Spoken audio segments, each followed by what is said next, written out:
सभी छोटे बड़े श्रोताओं को सुनीता भटनागर का प्यार भरा नमस्कार। ऑडियो स्टोरीज के हमारे चैनल कहानी जगत में आप सभी का स्वागत है। हिंदी कहानियों की श्रृंखला में आइए आज सुनते हैं राजा सिंह जी द्वारा रचित कहानी गिरगिट का जाल। वह आगे आगे तेज कदमों से चल रहा था, मैं भी चल रहा था, परंतु उसके हिसाब से घिसट रहा था। वह कभी कभी आगे चलता हुआ रुक जाता था, मेरे पास आने पर फिर चल पड़ता था और फिर आगे हो जाता था। मैं भी चाहता था कि उसके साथ साथ न चलना पड़े। आगे जाकर वह एक मॉडल शॉप पर रुका, तब तक मैं भी पहुंच गया था। उसने एक दृष्टि मुझ पर डाली और शॉप से खरीद कर अपने जेब के हवाले किया और मीट की दुकान से चिकन लेकर फिर मेरी तरफ देखा और आश्वस्त हो जाना चाहा कि मैं साथ में हूं ना। मैं थोड़ा अलग हटकर खड़ा हो गया था। मैं अपने आप को उसके साथ हूं यह प्रदर्शित नहीं करना चाहता था। अब उसने मुझे अपने साथ ही रख लिया था। वह अपने घर पर आकर रुका और मेरे पास होने पर ही उसने बेल बजाई थी। उसका घर अच्छा खासा था जिसे वह गरीब खाना बताकर परिचय दे रहा था। हम लोग दरवाजा खुलने का इंतजार कर रहे थे। थोड़ी देर बाद ही एक लड़की नुमा औरत ने दरवाजा खोला। लड़की ने नमस्कार किया और वापस घर के भीतर। मैं नमस्कार का प्रत्युत्तर भी नहीं दे पाया था। वह मुझे अपने ड्राइंग रूम में बिठाकर खुद भीतर चला गया था। रात के 8 बज चुके थे और मैं नितांत अपरिचित स्थान पर एकाकीपन को काटने हेतु ड्राइंग रूम का निरीक्षण कर रहा था। एक दीवान, एक बड़ा सा सोफा सेट, सेंट्रल टेबल, सामने दीवार पर एक अति आधुनिक घड़ी और दीवान से सटी हुई दीवार पर एक तैल चित्र भव्य था। अरबी हसीना, शाहजादा और साकी जाम, आंखों और पैमाने से शहजादे को पिलाती हसीना, मदहोश करने वाली अदाओं से रचा बसा चित्र, 14वीं शताब्दी का माहौल। उस व्यक्ति से अभी 2-4 दिनों पहले ही मुलाकात हुई थी मेरी। वह जागीर सिंह था। लोकल मार्केट पर उसकी दवाइयों की एक छोटी सी दुकान थी। साथ में अखबार और पत्रिकाएं भी बेचता था। यह एक कस्बेनुमा तहसील थी जिसकी आबादी करीब 4-5 हजार की रही होगी। पहाड़ की तलहटी में बसी जगह। मैं 1-2 हफ्ता पहले ही आया था एक स्थानीय कोऑपरेटिव बैंक में लिपिक के पद पर। उसका भी बैंक में खाता था। मुझे सुबह सुबह अखबार पढ़ने की आदत थी और खाली समय में पत्रिका आदि की। इसी कारण उससे मुलाकात हुई थी। जब उसे पता चला कि मैं नया नया बैंक में आया हूं तो उसने काफी घनिष्ठता प्रकट की थी। उसे मैं काम का आदमी लगा और मुझे नई जगह पर खाली वक्त टाइम पास करने का जरिया। कई दिनों से वह मुझे अपने घर खाने पर आमंत्रित कर रहा था और मैं टाल रहा था। अनजान जगह, अनजान लोग, मैं काफी संकोच में था, परंतु आज मैं उसकी बातों में आ गया था। उसने इनकार की गुंजाइश ही नहीं रखी थी। उसने मुझे अपना मित्र घोषित कर दिया था और उसी प्रकार का व्यवहार करने लगा था। जागीर सिंह 50-52 साल का व्यक्ति था, इकहरे बदन का, हल्के चेचक के दाग, बाल 90% सफेद, हल्के खड़े हुए, दाढ़ी मूछ मुड़ी हुई, परंतु डेली का क्लीन शेव नहीं था, इसलिए दरदरी दाढ़ी मूछें हर समय दिखाई पड़ती रहती थी। मैं 20-21 वर्षीय, अभी अभी कॉलेज से निकला था। अभी एमसीए का रिजल्ट भी नहीं आया था। पढ़ाई के दरमियान ही नौकरी का फॉर्म भर दिया था और रिजल्ट आने से पहले ही ज्वाइनिंग आ गई थी। मैं उसे जान पहचान तक ही सीमित रखना चाहता था, परंतु वह मुझसे समवयस्क जैसी बातें किया करता था। स्टाफ में भी मेरे आसपास की उम्र का एक लड़का था जो निकटवर्ती शहर से अप डाउन किया करता था। बैंक का ज्यादातर स्टाफ अधेड़ उम्र का था और अप डाउन में ही संलग्न था। केवल बैंक मैनेजर बैंक के ऊपर रहता था और अकाउंटेंट लोकल में कहीं। उस छोटी जगह में परिचित के नाम पर अभी तक वही बन पाया था। सुबह वह अखबार अपने कारिंदे नारायण से कमरे पर गिरवा देता था और मैगजीन मैं अपनी पसंद के हिसाब से खरीद कर ले जाता था। मैगजीन खरीदने के दौरान ही उसने घनिष्ठता प्रदर्शित करनी शुरू कर दी थी और वह थोड़ी देर उसकी दुकान में पड़े स्टूल पर बैठकर टाइम काट लिया करता था। वह ड्राइंग रूम में जब आया था उसके हाथ स्नैक की प्लेटों से भरे थे। 1-2 चक्कर में उसने सेंटर टेबल में पानी, गिलास आदि सभी चीजों को व्यवस्थित कर दिया था। फिर वही लड़की आई, शायद नहा कर आई थी। धुली धुली सी खूबसूरत, अच्छे नाक नक्श की नवयुवती थी। शायद 31-32 वर्षीय रही होगी वह। थोड़ी मसीली थी वह। उसने आते ही नमस्कार किया और मुझसे गर्मजोशी से हाथ मिलाया, एकदम मॉडर्न स्टाइल में। जागीर सिंह ने परिचय करवाया। ये मेरी पत्नी शैलजा। ओह, मैं तो इन्हें आपकी बेटी समझा था जब ये दरवाजा खोलने आई थी। मेरे मुंह से अनायास निकल गया। सभी लोग धोखा खा जाते हैं। असल में शैला मुझसे काफी छोटी है, ऐसा कहकर गर्वोक्ति से हंसा था वह। शैला भी झेंपते हुए मुस्कुराई और मैं अपने अचानक निकले वाक्यों पर सकुचा गया। और बच्चे? उसके 2 बच्चे थे, एक 10 साल का और दूसरा 5 साल का, जो कभी कभी दुकान में भी दिखाई पड़ जाते थे। मेरे ही हैं, शैलजा ने बताया। दोनों को खिला पिला कर सुला दिया है। सुबह दोनों को स्कूल जाना है और ऐसे दृश्यों से दूर भी रखते हैं हम। मैं सोचने लगा, कैसे दृश्यों से? कुछ समझ में नहीं आया था। कमरे की रोशनी मध्यम कर दी गई थी। शैला ने गिलासों में पैक बनाने चालू कर दिए थे और पहले आदमी को फिर मेरी तरफ गिलास बढ़ाया था। आदमी ने झट से पकड़ा और मैंने इनकार कर दिया। वे दोनों आग्रह करते और मैं मना करता। मैंने कभी पिया नहीं था और न ही पीना चाहता था। मैं न लेने पर दृढ़ था और वे दोनों भी चालू नहीं कर पा रहे थे। मैं नहीं लेता हूं और मुझे पसंद भी नहीं है। और वे दोनों पहली बार ऐसा ही होता है कहकर लगातार मनोहार करने में जुटे थे। आदमी से रहा नहीं जाता और वह एक ही झटके में अपना पूरा पैक चढ़ा जाता है और नमकीन उठाकर खाने लगता है। उसने औरत को अपना पैक उठाने को कहा और उसने मेरी तरफ इशारा किया था। आदमी और औरत में कुछ इशारे हुए। आंखों आंखों में औरत मेरे पास आकर 3 सीट वाले सोफे में बैठ गई और फिर इसरार करने लगी जैसे कि प्रेम निवेदन कर रही हो। मैं डांवाडोल की स्थिति में आ गया। शायद औरत भांप गई थी। उसने मुझे एक हाथ से कंधे से भींचा और दूसरे हाथ से मेरे मुंह में पूरा पैग उंडेल दिया। शराब हलक से होते हुए गले को चीरते हुए पेट में जाकर नृत्य करने लगी थी। एक तो खूबसूरती का स्पर्श और शराब का घूंट मेरे दिल, दिमाग और आंखों में सरूर पैदा करने लगे थे। लड़की औरत अप्सरा में बदल गई थी। मैंने अप्सरा को अपने हाथों से पिलाने की कोशिश की, किंतु अप्सरा ने खुद अपना जाम उठा लिया था और मुस्कुराते हुए सिप करने लगी थी। मौसम आशिकाना हो रहा था। अप्सरा सिप करते करते अपने आदमी के पास दीवान में बैठ गई, अपने विजय अभियान की सफलता में चूर। अब हम तीनों हल्के हल्के सिप कर रहे थे और दुनियादारी और आपसी परिचय की बातें करने लगे थे। वह अप्सरा और मैं आपस में मुखातिब थे। आदमी की उपस्थिति का भान नहीं था। औरत के अपने किस्से और मुझसे उसकी पूछताछ रोमानियत के तहत जारी थी कि आदमी ने अप्सरा को कसकर पकड़ा और उस पर ताबड़तोड़ चुम्बन कर डाले। औरत बुरी तरह सकुचाई, शर्माई और गर्दन झुकाकर बोली, भाई साहब का तो लिहाज करो, सामने देख रहे हैं तो क्या हुआ, अपनी बीवी है। ये तो छड़े हैं, ये देखेंगे और कुड़ेंगे। मैं असहज हो उठा था और शैला अस्त व्यस्त। आदमी ने अपना गिलास खत्म किया और बोला, अपना हसीन माल है, ये तो जलेंगे ही। वातावरण भारी हो गया था और सन्नाटा खिंच गया था। औरत ने सबको स्नैक सर्व करना शुरू कर दिया था और व्यस्त होने का अभिनय करने लगी थी। मेरे लिए ये दृश्य अप्रत्याशित, अकल्पनीय और अभूतपूर्व था। तभी घर की बैल चीख उठी थी। दोनों चौंके थे। इस समय कौन? शायद ठेकेदार साहब होंगे। हाँ, शायद वही होंगे। दोनों फुसफुसाए।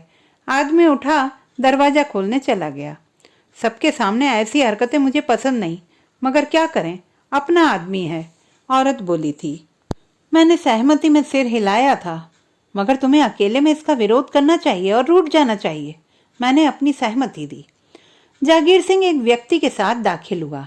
6 फुट का, सांवले रंग का, दाढ़ी मूछ और छोटे बाल का प्रभावशाली व्यक्तित्व। दाढ़ी और मूछें प्रूनिंग की हुई थी। उसने मुझसे हाथ मिलाकर औरों से हाय हेलो की और मुझे अपना परिचय दिया और मेरा लिया। उसका नाम रंजीत सिंह था। चंडीगढ़ का रहने वाला था और यहाँ पर ठेकेदारी कर रहा था। उसके 2 बच्चे हैं जो वहीं चंडीगढ़ में रह रहे हैं।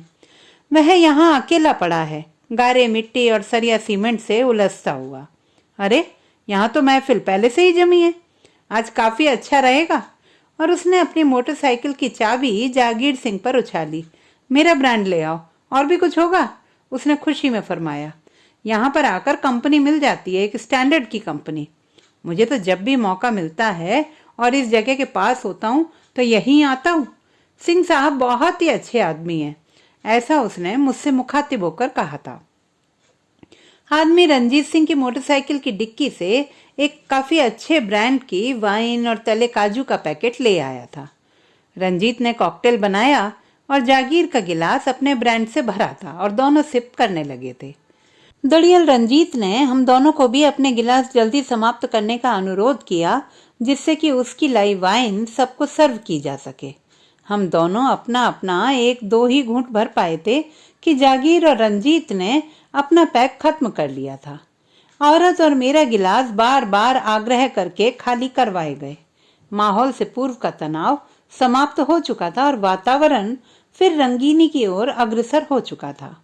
दड़ियल ने चारों गिलास फिर भर दिए। अप्सरा मना करती ही रह गई और मैं भी ना नुकर करता ही रह गया।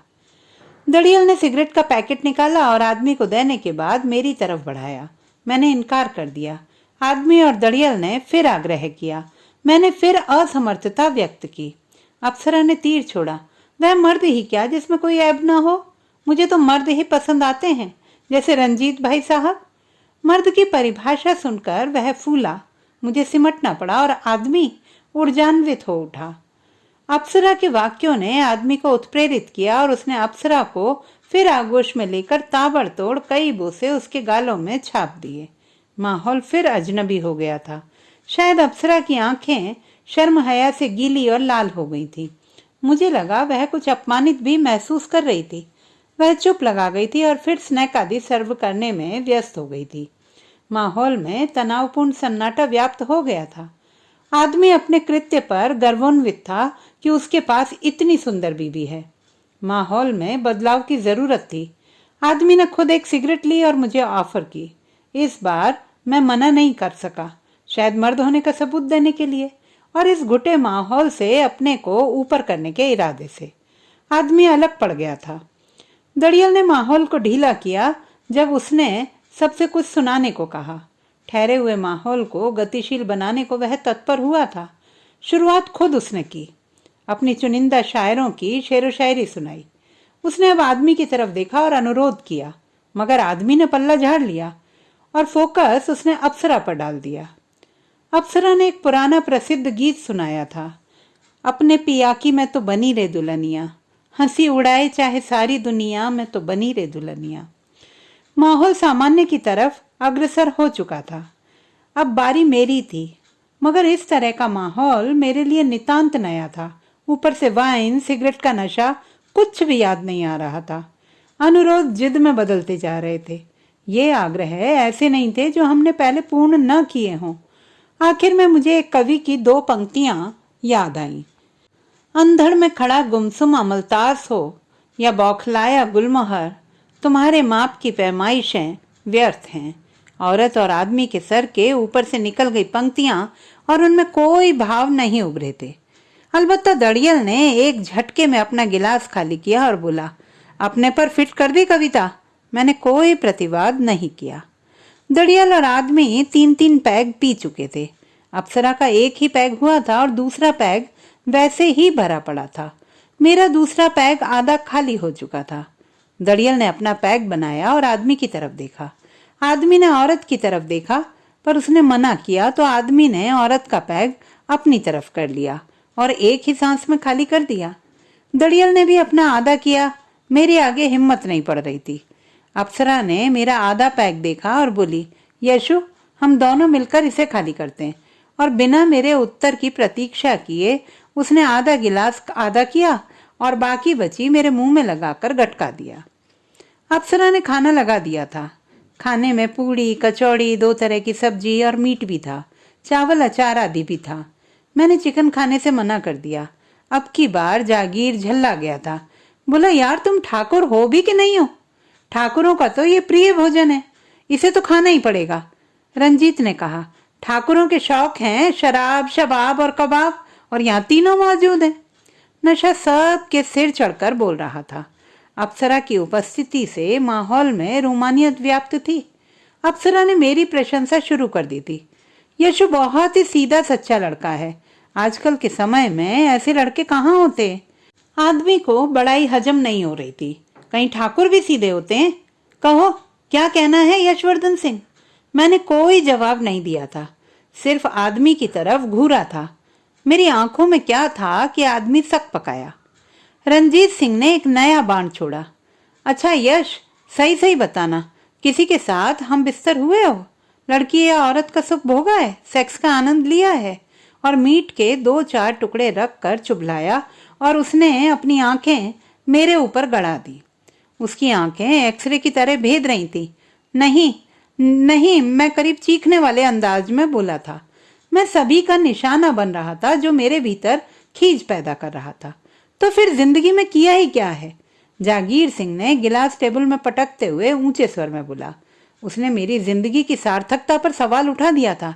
असल में इन्हें अक्षत कुमारी कन्या चाहिए, तभी सेक्स का आनंद लेंगे। अप्सरा ने अपना मंतव्य जाहिर किया। यह सुनकर सब हो करके हंसने लगे और वह झेंप गया था। मैं मजाक का पात्र बनता जा रहा था। मैंने अपना ध्यान खाने पर लगाया, जिससे वे सब भी मुझे छोड़कर खाने पर जुट सके। हफ्ता 10 दिन हो गए थे और मेरा मन वहीं पर धरा था। मैं बुलाने का इंतजार कर रहा था, परंतु ऐसा कोई संकेत संदेश मिल ही नहीं रहा था। 1-2 बार वह दुकान के चक्कर भी लगा आया था, परंतु जागीर सिंह से मुलाकात नहीं हो पाई थी। कभी नारायण बैठा मिलता तो कभी उसका बड़ा लड़का। वह दूर से ही देखकर वापस हो जाता था। शैला अप्सरा बनकर उसके दिलो दिमाग में छा रही थी। वह अधीर हो रहा था। मुझे लड़की, औरत, शैला, अप्सरा के विषय में जानने की उत्सुकता हो रही थी। कैसी है वो? उसके मन में क्या है? मैं उसे गहराई से जानना चाहता था। किसी कोने में एक चिंगारी दबी हुई थी जो रह रह कर सुलग रही थी। ऑफिस समय के बाद मुझे शैलजा से मिलने की इच्छा जोर पकड़ती जा रही थी।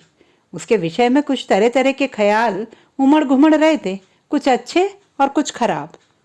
हल्का सा धुंधलका हो रहा था और मैं जागीर सिंह के घर के दरवाजे पर खड़ा असमंजस की स्थिति में थोड़ी देर रहा और फिर अपने पर काबू पाते हुए मैंने कॉल बेल बजा दी थी। थोड़ी देर तक कोई उत्तर नहीं आया था तो मैं लौटने को उधर तो चला। दरवाजा खुला और शैलजा प्रकट हुई। इस समय एकदम साफ सुथरा धुला चेहरा, बिना मेकअप के, और आश्चर्य मिश्रित भाव उसके ऊपर थे। अरे, आप अकेले? उसने कोई जवाब नहीं दिया था। कैसे? मालिक तो है नहीं। उसका अनजान अपरिचित भाव उसे खल रहा था और अपने यहाँ आने की व्यर्थता का बोध काट रहा था। वास्तव में दुकान में भाई साहब थे नहीं, तो मैंने सोचा घर में होंगे। मैंने झूठ बोला था। दरअसल मैं दुकान की तरफ गया ही नहीं था। अच्छा आइए, अभी उन्हें बुलवाती हूँ। शैला ने उसे बेमन से आमंत्रित किया था। औरत इस समय अप्सरा नहीं लग रही थी। उसका सारा उत्साह यहाँ आने का ठंडा पड़ता जा रहा था। फिर भी मैंने अपनी मंशा जाहिर कर दी। आपसे नहीं मिल सकता हूँ क्या? हम दोनों ड्राइंग रूम की तरफ बढ़ रहे थे। शैलजा पलटी और बोली, आपका अकेले आना ठीक नहीं है। वे गुस्सा होंगे, बुरा मानते हैं। बैठिए। उसने एक कल सोफे की तरफ इशारा किया और खुद दीवान पर बैठ गई थी। अपने बैठने से पहले उसने ड्राइंग रूम का वह दरवाजा और खिड़कियां खोल दी थी जो सड़क की तरफ खुलती थी। देखिए, उन्हें हर समय मुझे खोने का डर सताता रहता है। अक्सर अपना अधिकार जमाने का मौका तलाशते रहते हैं। दूसरों के सामने तो खास तौर पर अपना अधिकार प्रकट करते रहते हैं, समय, जगह और माहौल को धता बताते हुए। उसका उदासी भरा स्वर गूंज रहा था। हम दोनों में उम्र का जो फर्क है, उससे वह सोचते हैं कि अपने बराबर की उम्र वाले से मेरी आशना ही हो जाएगी और मैं फंस जाऊंगी। और वह हर मामले में जवानों से ज्यादा सक्षम है, यह सिद्ध करने में लगे रहते हैं। मैं दूसरों से जो कुछ बोलती चालती हूँ, उसमें उनकी प्रत्यक्ष या अप्रत्यक्ष रूप से सहमति रहती है। उसने हाल के दिनों का एक उदाहरण दिया कि पड़ोस के एक लड़के से दोपहर के समय मैं बात कर रही थी। वह काफी दिलचस्प बातें कर रहा था। उसकी बातों में हंसी भी आ रही थी। अचानक दुकान से आ गए थे ये, और हम दोनों को बातें करते हंसते देख लिया था। उसी समय सड़क पर से ही चिल्लाने लगे थे, क्या लोफर से बात कर रही हो? वह शरीफ लड़का तमतमा गया था और दोनों अपमानित होकर अपने अपने दरवाजे के भीतर आकर बुढ़ऊ ने मेरी ये गति की थी। उसने अपनी मार की चोट के दाग दिखाए थे जो अब नीले पड़ गए थे। बाह पर, जांग पर और हिप में सब जगह नील से निशान थे। मैं सिहर उठा था। वह रुआसी थी और मैं करुणा से त्रस्त था। मेरा बुखार ठंडा पड़ गया था। वह चाय बनाने के लिए कहकर उठ गई थी। मैंने जिज्ञासावश इस बेमेल विवाह के विषय में दरियाफ्त की थी। शैलजा ने बताया कि वे 2 बहनें थीं, पिता पोर्टर थे। किसी तरह मेहनत मजदूरी करके हम दोनों बहनों का पेट पालते थे। माँ मर चुकी थी। हम दोनों को थोड़ा बहुत पढ़ाया लिखाया भी था। जागीर सिंह और पिताजी करीब करीब हम उम्र थे।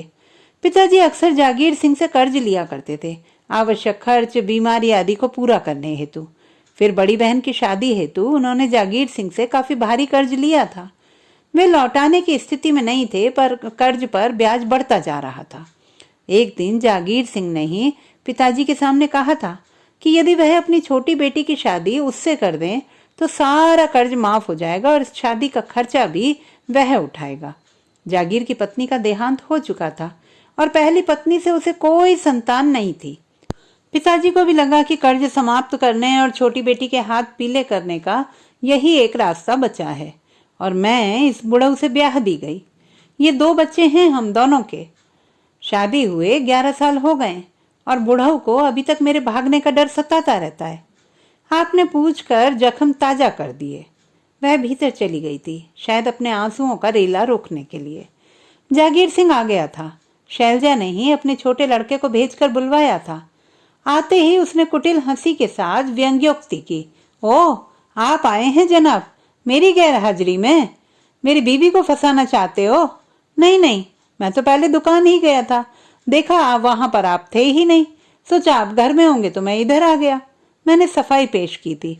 उसने सफाई दरकिनार की और मुंह बिचका कर बोला, आए हैं जनाब और फिर खाली हाथ? उसने हंसते हुए रोष प्रकट किया। मैंने खिसियानी हंसी हंसते हुए अपनी जेब पूरी ढीली कर दी थी और उसे देकर कुछ भी मंगाने का आग्रह किया था। उसने झपट के रुपए लिए और शैला को कुछ निर्देश दिए और खुद ही खरीदने चला गया था। मैं अपराध भाव से अकेला बैठा था। शैला भीतर थी और जागीर बाहर। शैला तभी आई जब जागीर सामान लेकर आ गया था और उसके पास बैठ गया था। महफिल सजी पर नूर नहीं आ रहा था, वह अंतरंगता नहीं थी। मुझे माहौल अपराधग्रस्त एवं तनावपूर्ण नजर आ रहा था। आपस में बातें ना के बराबर हो रही थी।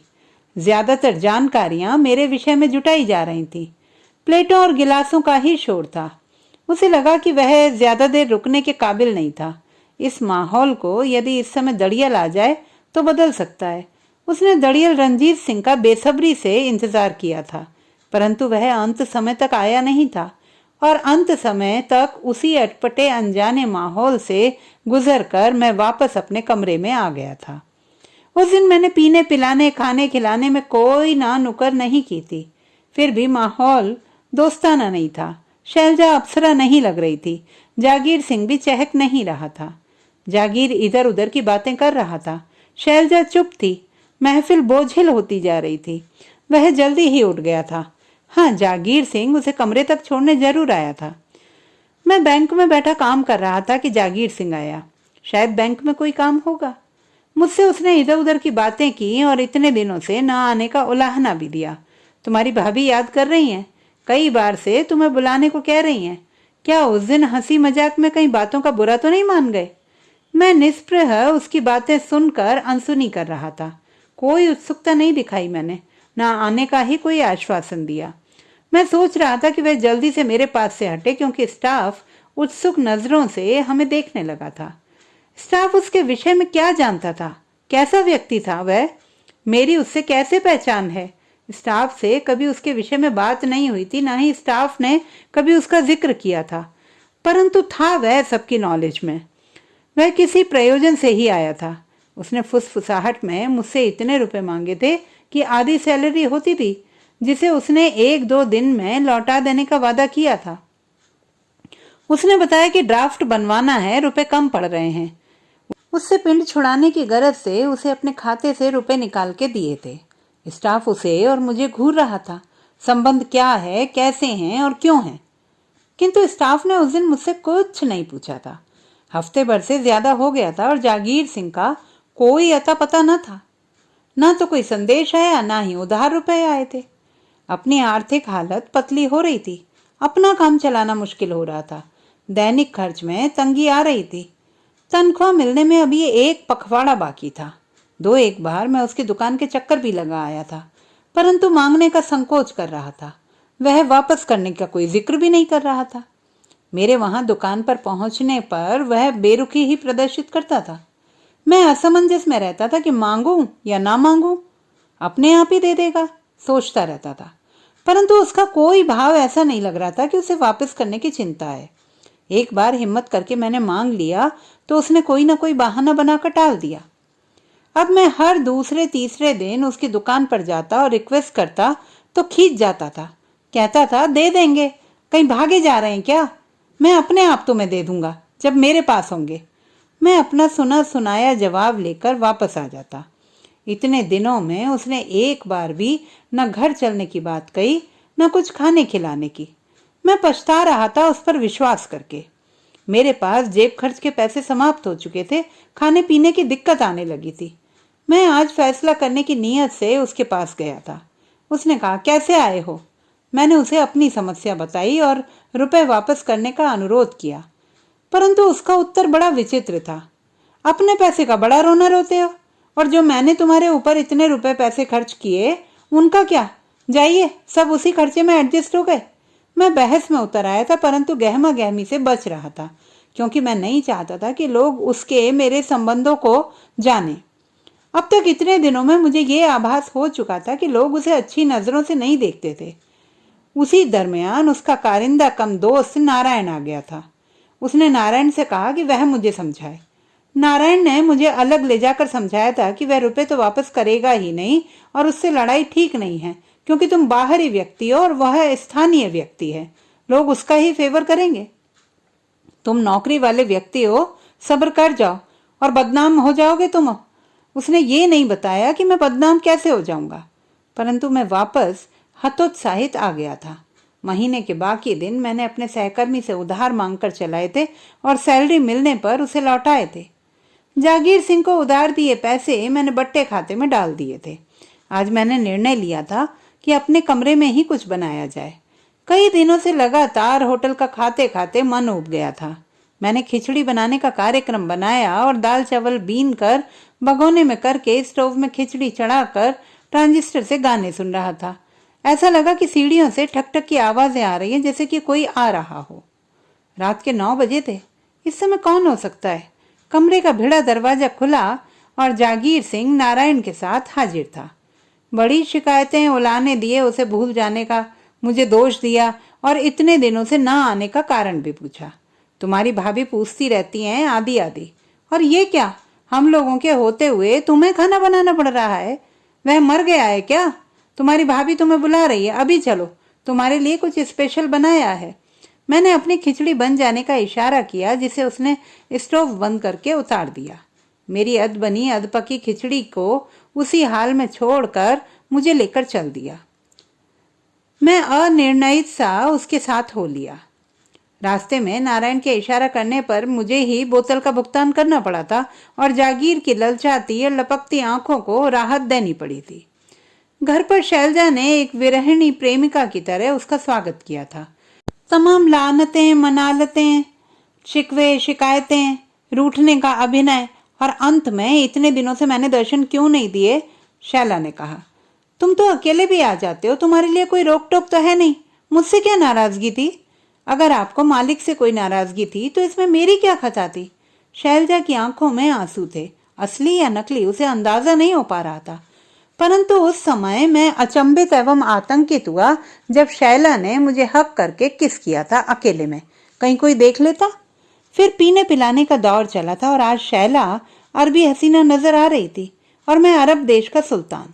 शराब, शबाब और कबाब साथ साथ चल रहे थे। मेरा पसंदीदा खाना बनाया गया था और मैं पूरी तरह से परिपूर्ण, संतुष्ट और शिकायतहीन होकर उसके घर से निकला था। मुझे लगा आज के दिन उसे कुछ अधिक ही प्रेम मिला था और सभी का प्रेमपूर्ण व्यवहार भी था। आज कुछ ज्यादा ही हो गई थी। नारायण ने मुझे घर तक छोड़ा था।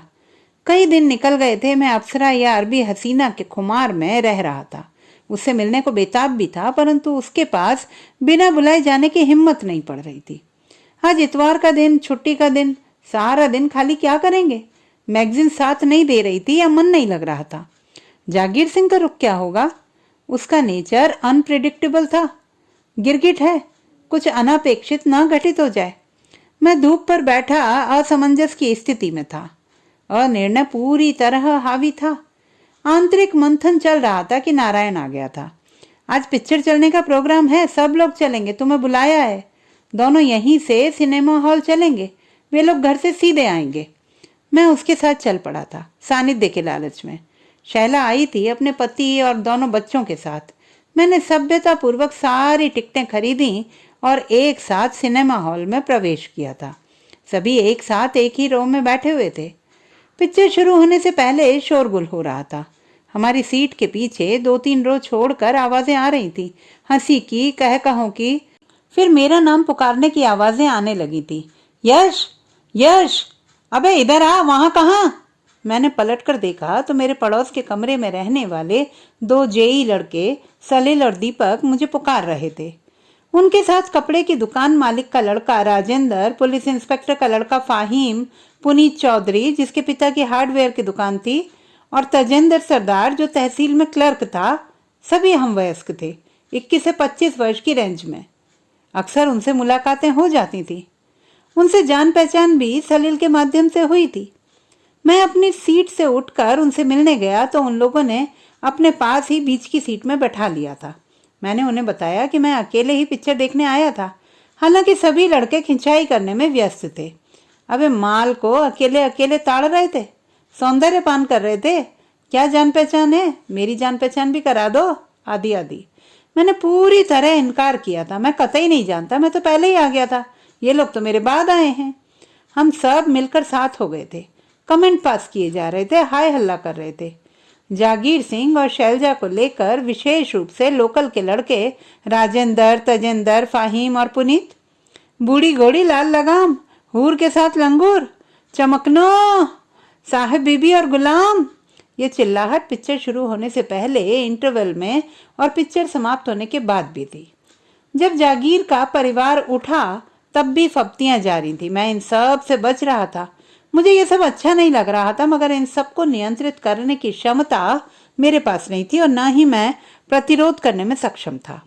वे इस स्तर तक किसी को चिढ़ाएंगे, मैं अनभिज्ञ था। बैंक से आकर सुस्ता रहा था और इसी उधेड़बुन में था कि क्या किया जाए, खाना होटल में खाया जाए या फिर खुद बनाया जाए। तभी गुप्ता जी, बैंक के अकाउंटेंट, ने मेरे कमरे में झांका। मैंने झट से उन्हें आदर सहित बुलाया। गुप्ता जी गंभीर और चिंता मग्न लग रहे थे। मैंने सोचा कोई समस्या उनकी अपनी है जो मुझसे शेयर करना चाहते हैं। गुप्ता जी मुझसे काफी प्यार से व्यवहार करते थे, जैसे छोटे भाई की तरह। बैंक के कामकाज और ग्राहकों से उनका व्यवहार काफी शांत और शालीन था। थोड़ी देर शांत बैठे रहे, शायद सोच रहे थे कि कहाँ से शुरू किया जाए। कुछ खास बात है गुप्ता जी? मुझे आश्चर्य हुआ, क्योंकि गुप्ता जी कभी मेरे कमरे में नहीं आए थे। वे घरेलू व्यक्ति थे और बैंक से सीधे अपने घर जाते थे। उनका घर जागीर सिंह के घर के आसपास ही कहीं था और कई बार वे अपने घर बुला चुके थे, परंतु मेरा जाना संकोचवश नहीं हो पाया था। गुप्ता जी बैंक के काम से काफी बिजी रहते थे रोज के दिनों में। एक इतवार साप्ताहिक अवकाश मिलता था जो अपने परिवार के साथ रहते थे।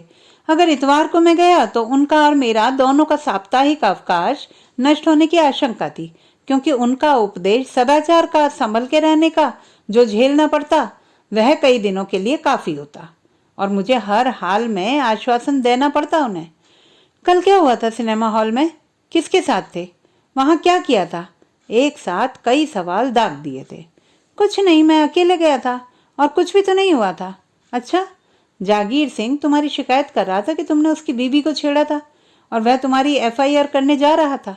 मैंने उसे रोका है, बात करके उसे बताना है। मैंने गुप्ता जी को भी जो घटित हुआ था वह सब बताया और अपनी किसी भी प्रकार की भूमिका से इनकार किया। वास्तव में मुझे ताज्जुब हो रहा था कि जब मैं छेड़ने की किसी भूमिका में था ही नहीं तो मेरे विरुद्ध क्यों? गुप्ता जी ने यह भी बताया कि उसने सिर्फ तुम्हारे विरुद्ध FIR की बात कही है। देख लो, मिल लो और अपनी स्थिति स्पष्ट कर दो। किसी तरह मनाओ उसे कि वह ऐसा ना करे, क्योंकि अगर उसने FIR कर दी तो तुम्हारी नौकरी जा सकती है। फिर काफी देर तक वह ऊंच नीच, समाज, परिवार, यहाँ के माहौल के विषय में समझाते रहे और इनसे दूर रहने की सलाह देते रहे। तुम यहाँ के लिए नए हो, अपने काम से काम रखो और अपने भविष्य की तरफ ध्यान दो, अपनी उन्नति करो। गुप्ता जी चले गए थे और मुझे छोड़ गए थे। मैं क्रोध, गुस्से और अपमान से त्रस्त था। दुखी हो रहा था कि मुझे अनहद दंड मिलने वाला था। खाना पीना नष्ट हो गया था और मैं सारी रात अपयश का बोझ महसूस कर रहा था।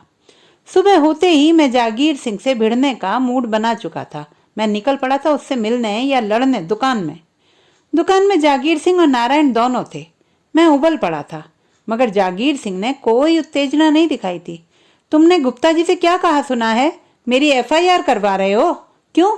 मैंने क्या किया है? जिन्होंने कुछ कहा सुना उनके विरुद्ध क्यों नहीं करते? उनसे डरते हो? वे लोकल के हैं ना। मैंने तो कुछ कहा भी नहीं।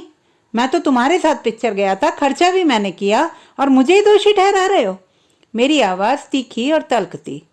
तुम उनके साथ थे और साथ में हंस भी रहे थे। हम लोगों का साथ छोड़कर तुम लोफरों की गैंग में शामिल हो गए थे। नहीं, मैं उनके साथ नहीं था। मैंने कुछ नहीं कहा। जो कह रहे थे उनके विरुद्ध क्यों नहीं कुछ करते? उनके विरुद्ध करो एफआईआर। मैंने उसे ललकारा था। ये मेरी इच्छा। मैं जिसकी चाहे शिकायत करूंगा, जिसे चाहे फंसाऊंगा। वे तुम्हारे यार दोस्त थे ना, अब वे ही तुम्हें बचाएंगे। अच्छे खासे हमारे साथ बैठे थे। हम शरीफों का साथ छोड़कर चले गए लोफरों के पास, हमारा मजाक उड़ाने, उपहास करने। अब भुगतो परिणाम। मेरा गुस्सा बढ़ता जा रहा था और कोई अनहोनी घटित हो सकती थी। नारायण ने भांप लिया था। वह दुकान से उठकर मेरे पास आया और अलग ले गया समझाने। उसने मुझे सायं तक मामला टालने का अनुरोध किया कि वह सिंह साहब को समझाएगा। सायं तक वह हम दोनों का समझौता करवा देगा और सब कुछ ठीक हो जाएगा। बैंक में किसी को कुछ पता नहीं था, इस कारण कोई चकचक नहीं हो रही थी, मगर मेरा मन बेचैनी से शाम होने का इंतजार कर रहा था। मुझे अपयश फैलने और अपने घर तक बात ना पहुंच जाए, यह चिंता सवार थी। लगता है गुप्ता जी ने किसी को कुछ नहीं बताया था। गुप्ता जी ने बैंक में यह भी कहा कि अगर उसे जरूरत हो तो वे उसके साथ चल सकते हैं मेरा मामला निपटाने। शाम को नारायण आया, परंतु वह अकेला नहीं था। उसके साथ 2 पुलिस वाले थे। ताबड़तोड़ गालियां और डंडों की बौछार ने मुझे संज्ञा शून्य कर दिया था। मेरी आंखों में आश्चर्य एवं भय व्याप्त था तथा शरीर अप्रत्याशित आक्रमण से बेहाल। मादर, बहन, बेटी इस उम्र में लड़कियों की जगह औरतों को छेड़ता है। उठा, साले को थाने ले चलते हैं। इंस्पेक्टर साहब फैसला करेंगे। 2-3 दिन लॉकअप में रहकर खातिर होगी तो इश्क का जुनून ठीक हो जाएगा। मैं अवाक, स्तब्ध और प्रतिक्रिया विहीन था। वे दोनों मुझे लेकर चल पड़े। मैं प्रतिरोध विहीन संलग्न था। नारायण ने मेरे कमरे का ताला लगाया और साथ में हो लिया। सड़क पर आते ही उन्होंने मेरा हाथ छोड़ दिया और शराफत के साथ चलने की हिदायत दी। मैं उनके साथ घिसट रहा था। कोई मुझे इस हालत में देख न ले, इस कारण भयभीत और सशंकित था। रात उतर आई थी और मेरा कोई पहचानने वाला रास्ते भर नहीं दिखा। इससे मुझे कुछ राहत मिल रही थी, मगर कल क्या होगा? नारायण पीछे से कब गायब हो गया पता ही नहीं चला। लाल लाखोरी ईंटों से बना थाना बड़ा भयावह लग रहा था। शायद यहाँ मेरा कचूमर निकाला जाएगा। क्या किसी को किसी की भी शिकायत पर बिना सत्यता की जांच किए इस तरह पकड़ा जाता है? कैसी है पुलिस? कैसी है न्याय व्यवस्था? कभी साबका न पड़ा था, आज प्रताड़ित हूं तो सोच रहा हूं। मैं थानेदार साहब के कमरे में बैठा उनके मुख मुद्रा निहार रहा था और संभावित दंड की कल्पना से निर्जीव होता जा रहा था। वह क्या करेंगे? वह गंभीर थे और खामोश भी। मुझे इतनी इज्जत बख्शी गई कि अतिथि कुर्सी पर उन्हीं की मेज के पास बिठा दिया गया था। दोनों सिपाही दूर खड़े उनके हुक्म का इंतजार कर रहे थे। बैंक वाले तो काफी पढ़े लिखे और शरीफ होते हैं, तुम ऐसे कैसे हो? उसने दार्शनिकता बघारी थी। मुझे कुछ अच्छा लगा और आशंकाएं कुछ धूमिल पड़ी। मैंने कुछ नहीं किया, कसम से। मैं रिड़ियाया, चुप साले। कोई इज्जतदार आदमी अपनी पत्नी की छेड़ने की गलत रिपोर्ट लिखवाएगा? वह दहाड़ा। यकीन मानो मैंने कुछ नहीं किया। मैं अपनी संपूर्ण दीनता से गिड़गिड़ाया था। तो ये क्या है? उसने एक पन्ना मुझे दिखाते हुए टेबल पर पटका। मैंने देखा पन्ने में जागीर सिंह की लिखावट में एक लंबी शिकायत थी और अंत में जागीर सिंह और शैलजा के हस्ताक्षर थे। मुझे अभी तक सुने पर विश्वास नहीं हो रहा था, अब लिखे और दिखे पर भी विश्वास नहीं आ रहा था। परंतु हकीकत नग्न रूप में सामने पड़ी थी। मैं पराजित और निढाल था। अपना अपराध स्वीकार कर लो और मामले को सुलझा लो, उसने समझाने के अंदाज में पुचकारा था। जब मैंने कुछ किया ही नहीं तो क्या स्वीकार करना? मैं डर भूलकर बहस में उतर आया। हालांकि दर्द से सराबोर हो रहा था मैं। लगता है ठीक से खातिर नहीं हुई है। रामपाल, इसे ले जाओ और लॉकअप में डालकर अच्छी खातिरदारी करो, तभी यह अपनी गलती स्वीकार करेगा। मैं भय से सिहर उठा और अकल्पनीय यातना को सोचकर सफेद हो उठा था जब दोनों सिपाही मेरी तरफ लपके। परंतु ये क्या, वे मुझे खींच कर ले जाने की जगह मेरी सिफारिश करने लगे। साहब अच्छा लड़का है, जवानी में गलती हो गई है, माफ कर दो। एक बोला। साहब मैं समझाता हूँ, मान जाएगा। दूसरा बोला। ठीक है, खातिर के बगैर समझाने से काम चल जाए तो और अच्छा है। साहब ने कुटिल मुस्कान बिखेरी। वे दोनों मुझे लेकर एक अलग कमरे में आ गए और फुसफुसाए। जागीर सेठ 2000 देकर शिकायत दर्ज करवा गया है। तुम करीब 10,000 का इंतजाम कर दो, तुम्हारा समझौता करवाकर छोड़ दिया जाएगा। इसमें जागीर सेठ को राजी करना पड़ेगा। रामपाल सिपाही ने सहानुभूतिपूर्ण अपना प्रस्ताव पेश किया था। मैंने अनुनय विनय की कि मैं 5,000 से ज्यादा का इंतजाम नहीं कर सकता, और वह भी यहाँ से जाने के बाद। मैंने बदनामी और नौकरी के डर से समर्पण कर दिया। उन दोनों ने साहब को इतने में ही राजी कर लिया, इस शर्त के साथ कि जागीर सेठ यदि समझौते के लिए राजी हो गया तो। मैं थानेदार के कमरे के एक कोने पर पड़ी कुर्सी पर बैठा अपने फैसले का इंतजार कर रहा था। थानेदार एवं अन्य स्टाफ अन्य कार्यवाही में संलग्न और व्यस्त हो गए थे। एक बंदा अपने अपमान और दर्द के साथ दुख में डूबा, क्या उचित क्या अनुचित के फेर के मंथन में गोते लगा रहा था। समय सरक रहा था और मानसिक द्वंद्व जारी था। अचानक दरवाजे पर निगाह ठहरी। जागीर और नारायण कमरे में दाखिल हो रहे थे। मेरी धड़कन का पारा चढ़ने लगा था। क्या यह लोग जागीर को समझाने में सफल हो जाएंगे? क्या जागीर मान जाएगा? ऐसा तो मैंने कुछ नहीं किया जिससे वह इस स्तर पर उतर आया। जागीर ने थानेदार साहब से उसे छोड़ने की अपील की। उसने कहा वह जमानत भी लेने को तैयार है। उसी की शिकायत पर वह थाने पर है और वही उसे जमानत पर रिहा करवाने आया है। मुझे यकीन नहीं आ रहा था। ऐसा भी होता है? ऐसा हो सकता है? वह कैसा अजूबा है? मैं विस्फारित नेत्रों से कभी थानेदार को कभी जागीर सिंह को देख रहा था। मैं अचंभित और दिग्भ्रमित था। जमानत की जरूरत नहीं पड़ेगी, दोनों लोग आपस में समझौता कर लो। मैं केस प्रारंभ नहीं करता हूँ। मुंशी जी ने शिकायत रोजनामचे में दर्ज ही नहीं की है, इस कारण मामला आसानी से सुलझ जाएगा। हाँ, शिकायत वापस करने के 5,000 रुपये देने पड़ेंगे। जागीर सिंह वहां से उठकर मेरे पास आया। मुझसे समझौता करना है? मैंने स्वीकृति में सिर हिलाया। वह वापस थानेदार के पास गया और 5,000 रुपये देकर शिकायत पत्र वापस लिया। साहब ने मेरे भी 5,000 देने को कहा। जागीर ने मेरी तरफ देखा। मैंने उधार देने और वापस करने का वादा किया। उसने भुगतान किया। मैंने जागीर सिंह से शिकायत पत्र फाड़ देने का अनुरोध किया। वह मुस्कुराया और पत्र अपनी जेब के हवाले कर दिया।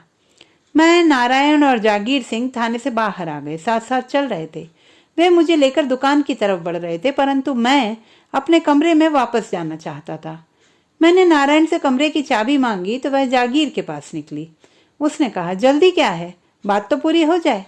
परंतु बातचीत का प्रारंभ नारायण ने किया। सिंह साहब कुछ करना नहीं चाहते थे, FIR भी नहीं, परंतु मैं मजबूर हो गया था। तुम्हें समझाने का कोई जरिया ही नहीं बचा था। बीच में ही जागीर बोल पड़ा। मैंने अविश्वसनीय नजरों से उसे घूरा। इस तरीके से मैं फट पड़ा था। सिंह साहब इस बात से नाराज थे कि आप लोग हम लोगों का साथ छोड़कर उन लड़कों के साथ हो गए जो कितनी गंदी बातें कर रहे थे। वह सब तुम्हें अच्छा लग रहा था? सिंह साहब के साथ तो आपके घरेलू संबंध है, फिर भी आप उनके साथ थे। उस दिन भाभी को कितना बुरा लगा था। वह बेबसी में रोती रही थी और आप उन लोगों के साथ थे, यह सोचकर काफी दुखी थी। बाद में भी उनका साथ छोड़ने को तैयार नहीं थे। नारायण धिक्कारने के ढंग से आलोचना कर रहा था। और तो और मिस्टर यश को शैला के प्यार की भी परवाह नहीं थी। जागीर ने एक खलने वाला वाक्य जोड़ दिया था। मैं तड़प उठा। नहीं नहीं, मैं उनके किसी भी कृत्य में शामिल नहीं था। मैं तो पड़ोसी मित्र जेई सलील के पास था। मैंने कुछ नहीं किया। तो मेरे विरुद्ध FIR और जिन्होंने सब कुछ किया उनके विरुद्ध कुछ भी नहीं। सिंह साहब किसी के भी विरुद्ध कुछ नहीं करना चाहते थे। आप उन बदमाश लोगों का साथ छोड़ दो और हम शरीफ लोगों के साथ ही रहा करो। यदि आप पहले ही उनका साथ छोड़ने को तैयार हो जाते तो ये कुछ भी ना होता। नारायण ने कुछ उत्तेजित होकर कहा। मैं चुप रहा और सोच रहा था, क्या ऐसा ही था? वे लड़के क्या गुंडे थे? अपने ऊपर पुलिसिया कार्यवाही के अर्थ क्या थे? फंसाने और छुड़ाने का कार्य स्वयं सिंह साहब द्वारा संपादित करना क्या कोई सबक सिखाने का उद्देश्य था? मुझे ऐसा लगा कि फंसाने का काम सिंह साहब का होगा और छुड़ाने का काम शैला का हो सकता है। मैं मति भ्रम की स्थिति में था। नारायण ने मेरे कंधे पर हाथ रखा और कहा, चलो आप दोनों फिर से अच्छे दोस्त बन जाएं। इसके लिए तुम्हें उन लड़कों का साथ हमेशा के लिए छोड़ना होगा और सिंह साहब और भाभी के पास पुनः पूर्ववत होना पड़ेगा। मैं चुप रहा था और कोई आश्वासन नहीं दिया था और उसके कहे के निहितार्थ तलाश रहा था।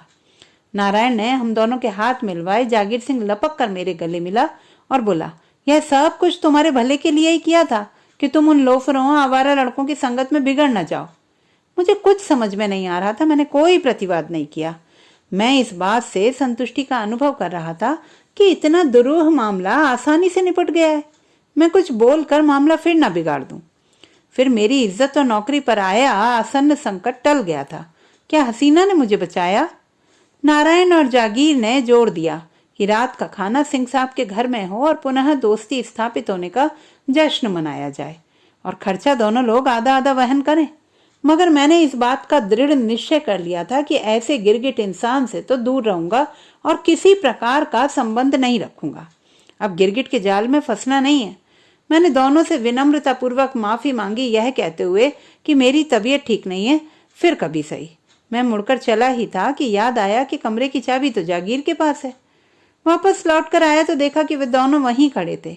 मैंने चाबी देने का अनुरोध किया तो वह पलट गया। मैंने जो पुलिस को रुपए तुम्हें छुड़ाने के लिए दिए हैं वह भुगतान कर दो, अपनी चाबी ले लो। मेरे किस काम की? 5,000 रुपये तो देने हैं। कल का वादा किया था, कल दे दूंगा। 5,000 कैसे?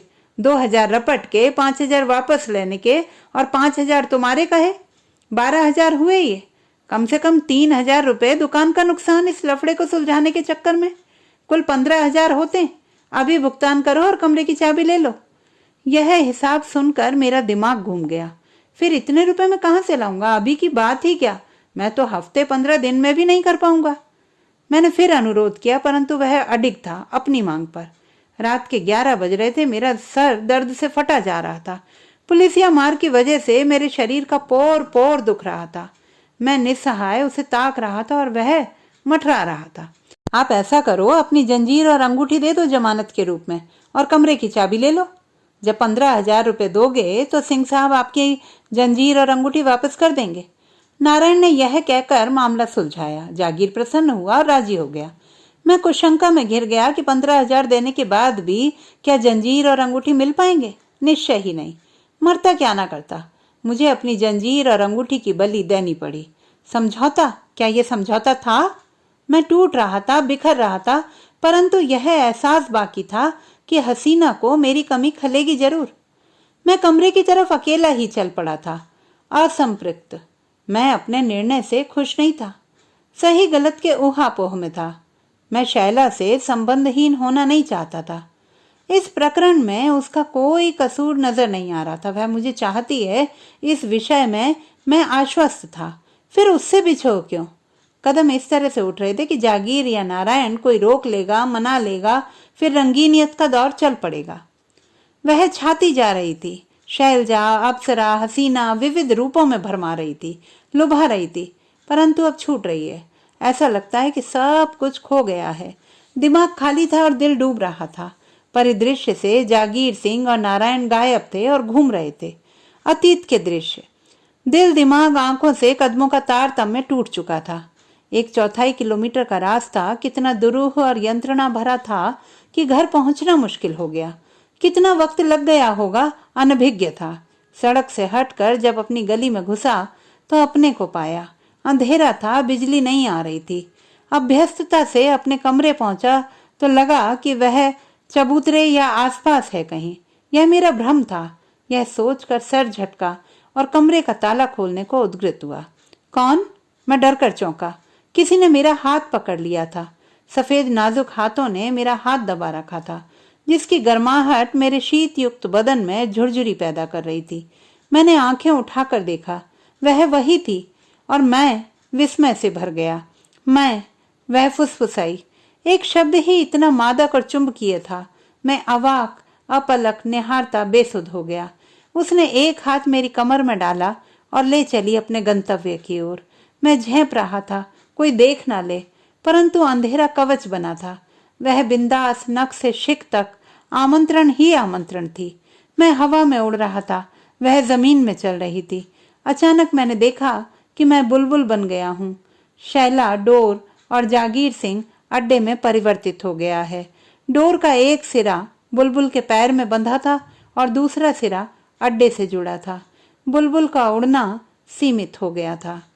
तो दोस्तों, ये थी हमारी आज की कहानी। आपको कैसी लगी कमेंट बॉक्स में लिखना ना भूलें। चैनल को सब्सक्राइब करें, लाइक करें और मित्रों के साथ शेयर करें।